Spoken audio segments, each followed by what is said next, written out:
Recordaría ese invierno por el resto de su vida. Cuando llegó la noticia de que su hermanastra legítima Lulanlan fue seleccionada por la Academia de Pintura, la mansión Lu se llenó de faroles y decoraciones. En todas partes reinaba una celebración falsa. Todos llevaban en el rostro sonrisas serviles. Su madre, por una vez, le dio un cuenco de sopa con carne. Aquello fue lo más lujoso que Lujón había probado en su vida. Sostenía el cuenco con manos que ya estaban frías. Acurrucada junto a la puerta del cobertizo. Lo iba tragando bocado a bocado. Movía la boca con prisa y humildad. La grasa flotaba en la superficie. Debajo solo quedaba un caldo aguado. Aún así, lo comía como si fuera un manjar. Porque sabía que no sabría cuándo volvería a probar comida caliente. Ella era la hija ilegítima mayor de la mansión Lu. Se llamaba Lujón. Su madre decía que era una tonta. A los 6 años tuvo una fiebre muy alta. Al despertar quedó como atontada. Le costaba hablar con claridad. Los criados, a sus espaldas, la llamaban la señorita tonta. Las criadas de su hermanastra fueron más directas. La llamaban directamente esa perra. Ella vivía, de hecho, como un perro. Dormía en una habitación anexa junto al cobertizo. Comía los restos de los sirvientes, comida avinagrada. A veces la vieja nodriza la llevaba al patio delantero, para que las amigas nobles de su hermanastra se divirtieran a su costa. Su hermanastra Lulanlan era famosa en la capital como una hada de la pintura. Sus pinturas de flores y aves con pincel fino eran insuperables en la ciudad. Tenía un perrito de pelaje completamente blanco. Lo llamó Suetuan. Cada vez que las jóvenes nobles se reunían, la sacaban para que Lujón saliera. Salía junto a Suetuan a disputar una bola bordada. Las risas llenaban el jardín. Si ella ganaba, su hermanastra la acariciaría el cabello en público. Le daría un dulce. Ese dulce era jugoso y suave. Dejaba sabor en labios y dientes. Nunca lo veía como humillación. Porque cuando la hermanastra no venía, ni siquiera tenía derecho a esos dulces. En verdad, era la señorita tonta.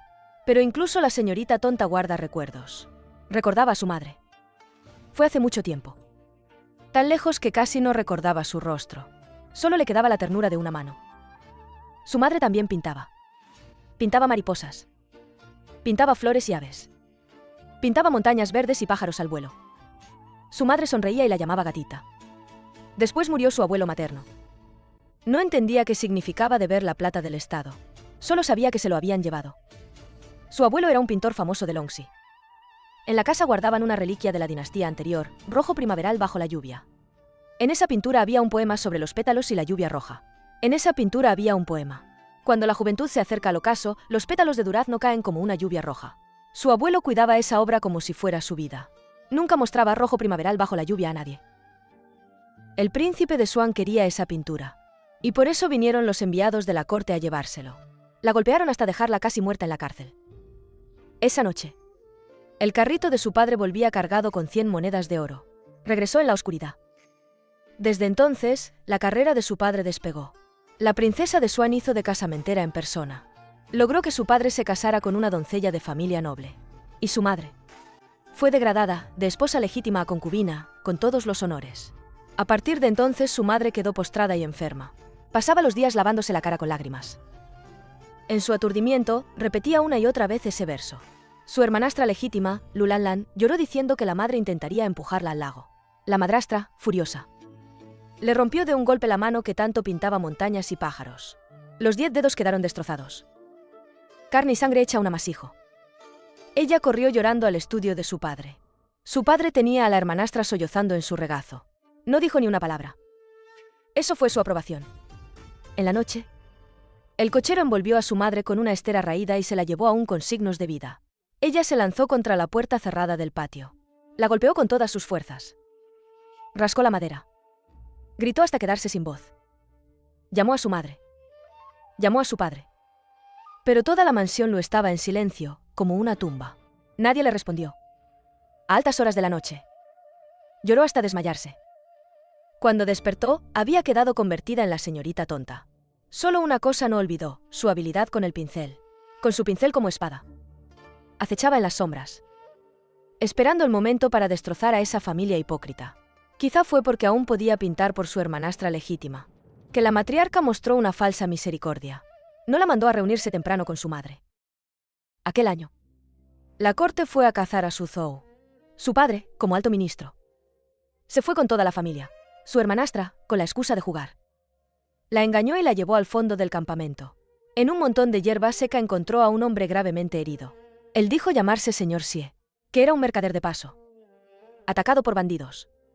Había sobrevivido por un milagro. Ella no sabía si mentía o no. Solo sabía que estaba muy herido. Si no lo trataba, probablemente moriría en ese páramo. Sacó las medicinas que su madre había dejado. Le vendó las heridas. La casita había sido dejada por su abuelo materno, lejos y solitaria. Cada mañana ella prendía fuego para calentar agua. Cambiaba las vendas. Hacía gachas. Corría todo el día sin descanso. Cuando el señor Sie recuperó la consciencia, le preguntó su nombre. Ella dijo llamarse Anon. Él dijo que ese nombre no le gustaba. Le sonaba a campesina. Ella sonrió también. Dijo que en realidad sí era una campesina. Vivió en la pequeña cabaña durante medio año. En esos 6 meses. Eran como una pareja humilde y desgraciada. Ella vendía sus pinturas para comprarle medicinas. Él la ayudaba a cortar leña y cargar agua. Ella pintaba las montañas verdes fuera de la ventana, los oropéndolas en las ramas, las flores silvestres en los bordes del campo. Él molía la tinta y extendía el papel por ella. Le preguntaba en voz baja qué quería pintar hoy. Ella se cansaba de pintar. Él la cargaba a la espalda y la llevaba a pasear por el sendero. El sol poniente estiraba sus sombras, largas y largas. Él le preguntó: Anon, ¿por qué me tratas tan bien? ¿Por qué? Ella respondió con seriedad: porque eres la primera persona que ha sido buena conmigo. Él dijo: entonces te trataré bien toda la vida. Ella le creyó. Ella no sabía que él era el heredero del príncipe de Swan, Sie Lian. No sabía que ese encuentro fortuito había sido desde el principio una jugada calculada. Fueron los mejores 6 meses que recordaba. No pasó hambre. No recibió golpes. Podía cerrar los ojos y dormir tranquila por la noche. Al volver a la capital, Sie Lian efectivamente le consiguió un lugar donde vivir. Pero no venía muy seguido. Venía de vez en cuando. Y siempre se marchaba deprisa. Ella quiso regresar a la mansión Lu a ver qué pasaba. Él la detuvo. Le dijo que esperara un poco más. Hasta que llegó la noticia de la selección de pinturas privadas de la Academia de Pintura. Ella se encerró a pintar durante 15 días seguidos. Esa pintura, el grito de la grulla. Cada trazo llevaba su esfuerzo y su sangre. Sie Lian se lo prometió con sus propias palabras, que la recomendaría en nombre del heredero. El día de la selección. Se peinó con cuidado frente al pozo. Llegó a la Academia de Pintura llena de ilusión. Pero la oficial la recibió con el rostro frío y le dijo: en la lista no había ningún nombre de hija ilegítima de la mansión Lu. Ella se desesperó. Se coló por un agujero en el muro, pegada al suelo. Las obras estaban dispuestas una tras otra. El grito de la grulla estaba entre ellas. Pero en el sello de la firma aparecía el sello de su hermanastra legítima. Los examinadores la elogiaban uno tras otro. Sie Lian estaba al lado, con la mirada baja. Ella se lanzó hacia él. Le agarró de la manga. Díselo, por favor. Esta es mi pintura. Es mía. La respetable señorita de la casa del canciller había entrado a la Academia de Pintura descalza y despeinada. Sie Lian dijo, con indiferencia: conocer los secretos de alguien, ¿para qué atormentarse? ¿Por qué aferrarse a eso? Él lo sabía muy bien. Había borrado la tinta que manchaba su mejilla. Ella había gastado oro y plata de verdad para comprarle los mejores curativos. Pero ahora, él simplemente apartó la mirada. Ya no la miraba. La llevaron de vuelta a la mansión Lu. Su madre ordenó a la nodriza que le tapara la boca. La golpearon hasta dejarle las mejillas hinchadas. Ni siquiera podía tragar agua. La madrastra se sentó a la cabecera, sorbiendo té con calma. Su hermanastra la miraba con una sonrisa. Los despreciables siempre serán despreciables. No se convierte en fénix. Desde que tenías 6 años pintabas para mí. Así que pinta para mí hasta morir. Ella entendió. Entendió todo. Desde el principio hasta el final. No era más que una pieza en el tablero. En ese instante, Anon murió en el atardecer de Suzhou. La que sobrevivió fue la loca de la mansión Lu. Y también el demonio de la venganza. Si queréis un cuadro, entonces yo os lo pintaré. Pintaré la hipocresía de la mansión Lu. Pintaré la frialdad del mundo. Pintaré la codicia y la traición del heredero del príncipe de Swan. Con el pincel como cuchilla. Esta partida apenas comienza. No es ya un cordero a sacrificar. Es una serpiente agazapada en el abismo, esperando el momento justo. Ir cobrando cada deuda de sangre. Sie Lian, espérate ahí. Suzhou resuelta. La capital se agita. Nuevo emperador en el trono. de carácter errático y violento. En la Academia de Pintura. Ya han ajusticiado a 7 pintores. Ahora, solo queda Lulanlan en la Academia. La mansión Lu está al borde del abismo. Para salvar a su hija legítima. La familia Lu puso la mirada en aquella. La señorita tonta. La hija de una concubina. La engañaron a Lujón, diciéndole que si entraba al palacio y terminaba el retrato, nunca volvería a pasar hambre. Lujón asintió una y otra vez. Sonriendo torpemente, preguntó si luego podría ir al jardín a cazar mariposas. Esa expresión de desprecio duró un instante, pero era tan fría que helaba los huesos. Ella creyó que era una bendición, ignorando que era una invitación al infierno. Sacrificar a una tonta. Para comprar la seguridad de toda la familia. Un trato muy conveniente. Bajo esa falsa ternura. El cuchillo de la muerte ya recorría la habitación lujosa. Ella fingió durante demasiado tiempo. Tanto que hasta sus hermanas de sangre creyeron en su locura. La madrastra ocupó el puesto principal, sentada como si fuera compasiva. Su rostro era compasivo como un Buda, pero su corazón venenoso como una serpiente. Para la madrastra, esa hija ilegítima no era más que un sacrificio prescindible. Quería que Lujón muriera en lugar de su hija. Y lo llamaba cumplir con una deuda de crianza. Lujón preguntó: ¿un entierro digno sería desaparecer como mi madre? ¿Desvanecerse en la oscuridad? La madrastra apretó los labios y sonrió. El hilo de plata en sus mangas brilló con la luz. Ella dijo: tirarla al foso para que la coman los peces no es un buen entierro. Prepararé un ataúd. En esos ojos limpios se reflejaba ahora la fea sombra de la madrastra. Ella salió del salón con elegancia. Detrás, la silueta solitaria de Lujón. Bajo la dignidad de la mansión Lu. Se enterraban muchas almas como la de Lujón. ¿Un ataúd? Pues ya veremos. ¿Quién será al final quien lo ocupe? La leñera de medianoche helaba el alma. La nodriza apagó con crueldad las últimas brasas. Ella advirtió a Lujón. El heredero del príncipe de Swan ya pidió la mano de Lulanlan. Que se olvide de vivir, le dijo. Esas 2 palabras, pedir la mano, golpearon como un mazo lo último de la esperanza en su pecho. Su padre, el señor Lu, apareció al fin, pero no vino a consolarla, sino a ajustar cuentas. Aquel era el único legado que la madre de Lujón dejó atrás. También era su último consuelo. Ella suplicaba, humillada, por el amor de su padre, y solo recibió una espalda rígida. Él incluso le arrebató ese último pensamiento. La empujó por completo al abismo. El atuendo para entrar al palacio. En realidad era su mortaja para la boda. En la mansión Lu nadie mostró piedad. Esa noche, Lujón, fingiendo demencia, murió por dentro en ese frío cobertizo. Ya no era una hija que mendigaba compasión, sino una jugadora de ajedrez de la venganza. Era la primera vez que se bañaba con tanta dignidad, pero era para cumplir una cita con la muerte. La criada murmuró para sí. Suspiró, incluso la señorita del señor está tan maldecida, al quitarse la máscara de locura. Finalmente mostró su filo verdadero. Vestida con ropas lujosas. Ya no era la que peleaba con los perros por la comida. La señorita tonta. Ese blanco puro. Parecía la mortaja que le habían puesto por adelantado. El día que entró al palacio. La nieve acababa de ceder. El mundo estaba tan pálido que no había una gota de sangre. La carroza avanzó despacio hacia esos portones devoradores del palacio. Y hacia su destino. Vio al amante de antaño. Aquel hombre que prometió casarse dignamente con ella. Ahora él tenía el poder en sus manos. Imponente y lleno de ímpetu. Ya había olvidado la promesa hecha en la montaña. Ella seguía fingiendo. Intentaba, con ese rastro de antigua ternura, despertar la última pizca de conciencia en él. El silencio de Xielian. Era como un cuchillo romo, que lentamente le abría el corazón a Lujón.